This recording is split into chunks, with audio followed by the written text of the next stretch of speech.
Right now, there are millions and millions of people across the United States that are starting to slowly wake up to a very disturbing reality that they have been sold a capitalist bill of goods. You see, for a long time, they have been indoctrinated to believe that if you are a conservative and you are a Christian, you must then always be a capitalist. Because anything other than capitalism is socialism, and that always makes you then a Democrat and a liberal, and that's exactly not the case. In fact, the most prosperous decades in our history in this country came to be when conservative Christian socialists were in charge. Don't think so? I've got the proof in this video. Stick around, it's going to be a long one, but we're going to go through this step by step and show exactly what's happening. And believe it or not, it has to do with psychological operations. It has to do with how the mind of the US consumer works. Sometimes people hold a core belief, meaning an emotional one, that is very strong. When they are presented with evidence that works against that belief, the new evidence just simply cannot be accepted. Why? Because it voids the emotion. It would create a feeling that is extremely uncomfortable called cognitive dissonance. And because it is so important to protect the core belief, the emotion, they will rationalize, ignore, and even deny anything that doesn't fit in with the core belief. Now, I have a specific example to show of a very well-respected conservative talk show host, very pro-Trump guy, who is living in a la-la land of delusion about the economy. And then I'm going to show Patriot Nurse, who's living in the real world of the economy. Two individuals that would normally, both being conservatives, both being Christians, would seem to come out on the same side of the issue. But they come out on the opposite side, and it's a fascinating study. Now, if you would like to get read in on terms like cognitive dissonance or availability heuristic or any of the other 24 biases and fallacies that people get tripped up on, things they teach in military psyops, love to have you. Florida Maquis Patreon channel. Perfect time to join right after the first of the month, because you get 90 days, no risk. You sign up and pledge, and what is it, November 2nd, I believe? We'll see, November, December, January. It'd be February 2nd before you would have to risk losing any money. You can get a full refund, no questions asked, and you still can watch the videos. Hundreds of them, going all the way back to 2018. Love to have you over there. Now, without any further delay, God bless, by the way, all of you who have signed up and stuck with us through the hard times. I'll say it again. Without the Florida Maquis Patreon channel, there would be no Florida Maquis YouTube channel anymore. But let's get right to it. People in the United States go hungry as Donald Trump spends millions to invade Venezuela. Now, wasn't the story that, how many years ago was it now? 7 years, 8 years ago? That Venezuela was on the cusp of complete collapse and millions were starving. Mass exodus. Only had a few months left to go. That was 7 years ago. Nothing happened. See, people know it was the U.S. sanctions that caused the collapse of Venezuela, not socialism. People know that.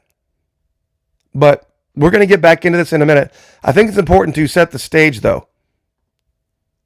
This is the Patriot Nurse. Talked about her so many times on this channel, but in her most recent video, folks, she just absolutely boils it down to brass tacks within the first 3 minutes, where she comes out and says, look, the Great Depression 2.0 is here.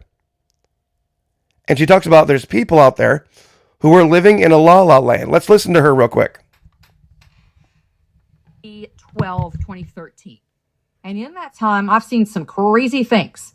But what really is the most disconcerting thing that I'm seeing right now is the amount of financial duress that is flying under the radar, that is being actively suppressed by not only the mainstream media, but also other outlets for political reasons that don't wish to call a spade, which is the economy is absolute crap right now, except for a very small number of people who have a whole bunch of money either in stocks or in other types of inflated assets. People who have bills to pay and children to raise, and your average working Americans, They are in financial distress right now.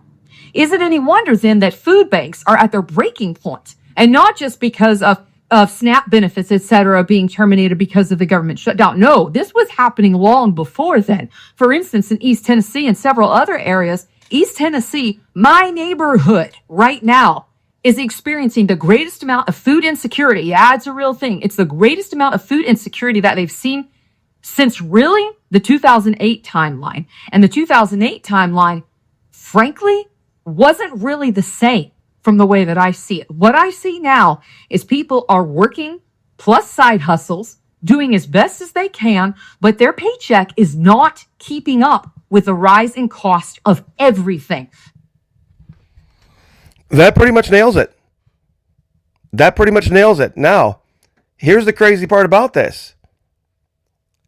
Let me find the clip. You're not going to believe this. So most people would agree with that.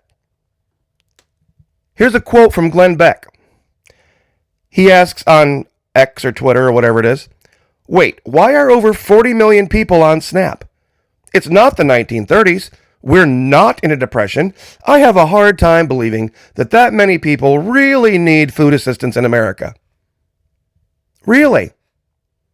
Really? You see, cognitive dissonance.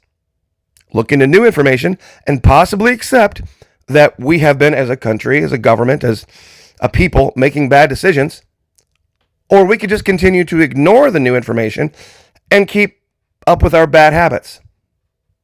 How many of how many of you out there know people, how many of you out there know people who do the second more often than not, instead of change the way that they live? Now, Patriot Nurse, later on in that video, I'll give you the link down to it, first pinned comment, talks about wartime survival, depression survival, an interview that I've referenced that she did with her grandfather, God rest his soul. Check it out. Check it out. Believe me. Here's some facts, some stats right now that would absolutely blow your mind. Oh, real quick, before I forget, hold on. Okay, 40 million people on SNAP. It's not the 1930s. Okay? He's asking this question now. We have a country of about 380 million people, and 40 million are on SNAP, right? Food assistance. In 1994, oh, by the way, when Glenn Beck was a liberal on CNN, it had an enrollment, SNAP, food stamps, 27 million people. But wait a minute, what does that have to do with anything? Well, the population of our country at that time was only 260 million people. 33% less. So were all of those people a bunch of deadbeats back in 1994 as well? That would be my question to Glenn Beck. But let's not get too far off here. The cold is getting better, I promise. Right now, and this is an amazing fact to me, it's stunning and it's nauseating at the same time. There is no state in the United States right now where a 40-hour-a-week minimum wage job would be enough for you to afford a 2-bedroom apartment. Not a house, a 2-bedroom apartment. There's no state in the United States right now where if you went to work 40 hours a week earning minimum wage, that you could even afford a 2-bedroom apartment by yourself. That's how bad it is. But what does this have to do with Venezuela? Why did you lead off with Venezuela? This is how backwards the world is right now. Nobel Peace Prize winner calls for military attack on her own country. Washington's anti-drug campaign off Venezuela's coast is the only way to oust illegitimate Nicolas Maduro, Maria Corina Machado has said. Now here's the nauseating part about this woman. See, everybody knows that Venezuela is a country in South America that finances itself by selling oil. It's always done that. You can go back to the 1800s, and that's how Venezuela operated. Venezuela became one of the wealthiest countries on the planet per capita based on the idea of nationalized oil. There has never been privatized oil in Venezuela, ever. See, there's a lie out there that says, when Hugo Chavez took over and he nationalized oil, that's when everything went to hell. Not the case. Venezuela's nationalized oil is run by a corporation called PDVSA. It's an acronym, Spanish acronym. But guess what? Ecuador, Peru, Saudi Arabia, Mexico, and Brazil all have corporations that they have set up to nationalize the profit from their oil. Why did they have any problems? Saudi Arabia, one of the wealthiest nations on the planet, nationalized oil. Mexico, nationalized oil. Why haven't we called for the ouster of the government of Brazil or Ecuador or Peru? Many, many nations have nationalized oil. But privatized oil takes money away from the people of that country and causes the problems that we see. We have people in this country, 40-something million people, who need food assistance. But the 6 largest publicly traded oil companies, read capitalist oil companies, made more than $70 billion profit every 90 days. Every 90 days. The 5 richest men, capitalist men, now hold a combined wealth of $869 billion. If every single one of them decided to spend $1 million a day, feeding the hungry, if the 5 richest men decided, I'm going to spend $1 million every day feeding the hungry, it would take them 476 years to be broke. The average income in the United States, if you include the hyper wealthy, as a result of capitalism, $74,500. You take away the top 1,000 wage earners, and the average income drops from $74,500 to $35,500. We have these huge corporations that have wiped out mom and pop grocery stores and all sorts of other businesses in the name of capitalism that now control everything and everybody. John Maynard Keynes. Capitalism is the extraordinary belief that the nastiest, greediest of men, for the nastiest and greediest of motives, will somehow work together for the benefit of all. Proponents of capitalism say it's moral because it is premised on a voluntary exchange between independent parties. That's a lie. Why is it a lie? Name one legal transaction in this country that isn't taxed, isn't regulated, doesn't require approvals. Businesses that aren't required to be inspected or insured, you need to be licensed to literally do anything for anybody. And farmers have to put down securities, and they're subsidized. Now, remember when Glenn Beck said it's not the 1930s? I'm glad he said that, because it references what led to the Great Depression. It wasn't socialism that led to the Great Depression. It was unbridled capitalism that led to, who said it? The Patriot Nurse just said it. These elitist few that are doing great at the expense of everyone else.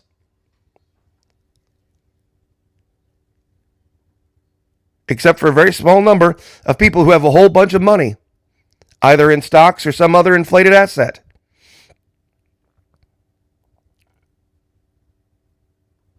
This is why 47 million people right now are wondering, how are we going to feed people? How am I going to feed my kids? Where's that money going to come from? See, it didn't used to be that way. I didn't create these pictures with AI. You can look up these pictures. This was back during World War II and right after. See, not only did you need to have the money to buy certain rationed assets as meaning, basic staple goods in this country, you needed to have the money and you needed to have a stamp. Only one stamp per person. And you could only pay that price for it. And you were seen as a patriot for being a socialist. You were seen as a patriot for being a socialist. But letting go of those values, like we did back in the 60s, has led to what? Any ism will work. Communism, capitalism, socialism, fascism, any ism will financially work if you have a $38 trillion credit card. You could be the worst financial manager in the world. And if you've got that big of a credit card, 42 million people in 2025, 42 million people in the U.S. are on food stamps. 18 million are on the edge of starvation. And you don't have to believe me. You don't have to believe me. Listen to the Patriot Nurse. In eastern Tennessee, which is like the prepper capital of the world, she's saying, look, this is the reality. People don't have money for food. In fact, later on in the video here, let's see, where is it?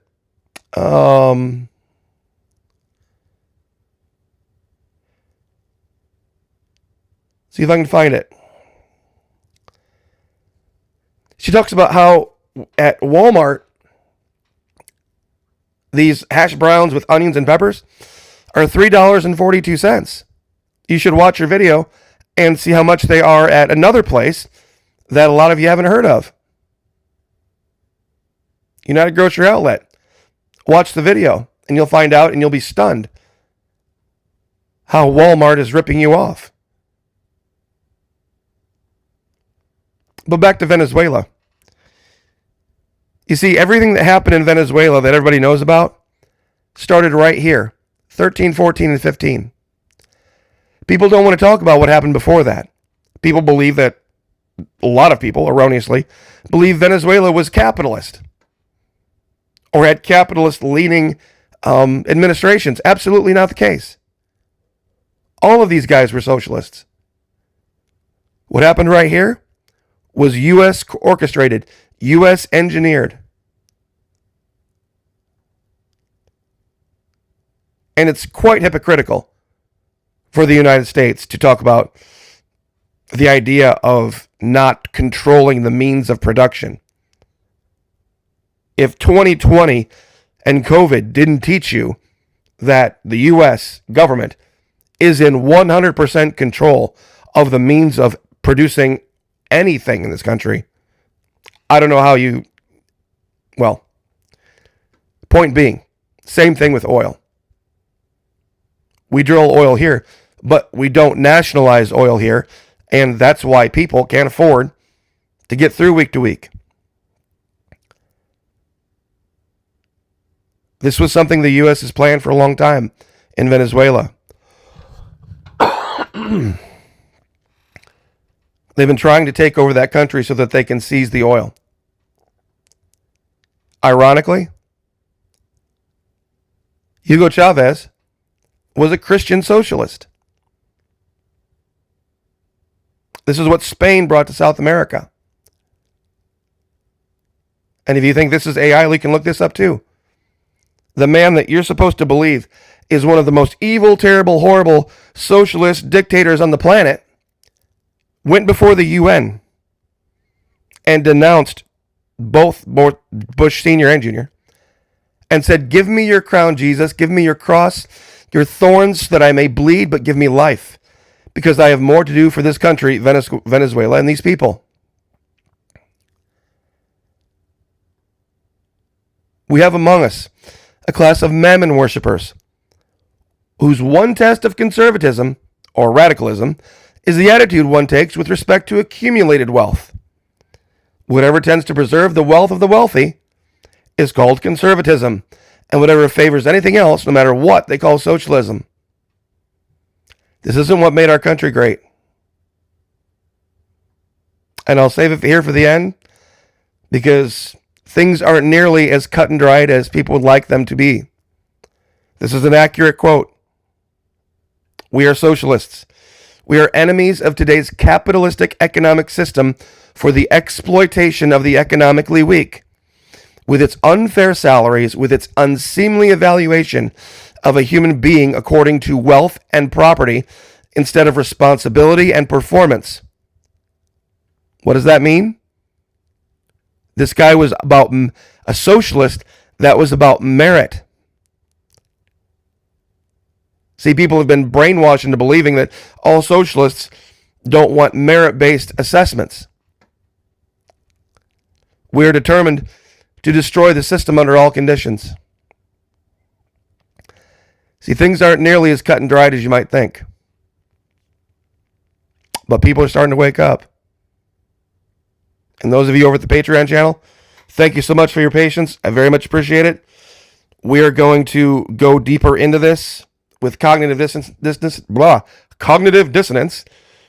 the availability heuristic, and something called an external locus of identity, which is something we haven't talked about much. I've talked about it once or twice on YouTube, but it's the idea that when people gain their personal value of themselves from some external source, once you find out that source, you can control them. But once again, that'll be a new video over at the Patreon channel. God bless. Pray for each other. Pray for me. I'll pray for you. Pray for the Patriot Nurse. Believe me, folks, her wartime survival stuff is the best. It absolutely is the best advice that you will ever find anywhere. The videos that she has going all the way back, my God, 2012, 13, 14, are priceless. And believe me, check these videos out. She has an amazing, amazing library of content. So I will leave it there. $40 million a day. $40 million a day right now. Running over 600 million now, grand total. All these ships in Venezuela, that's where we're at right now. $40 million a day cost. God bless. Pray for each other. Pray for me. I'll pray for you. Lift each other up. Like, share, subscribe. I'll see you guys next time.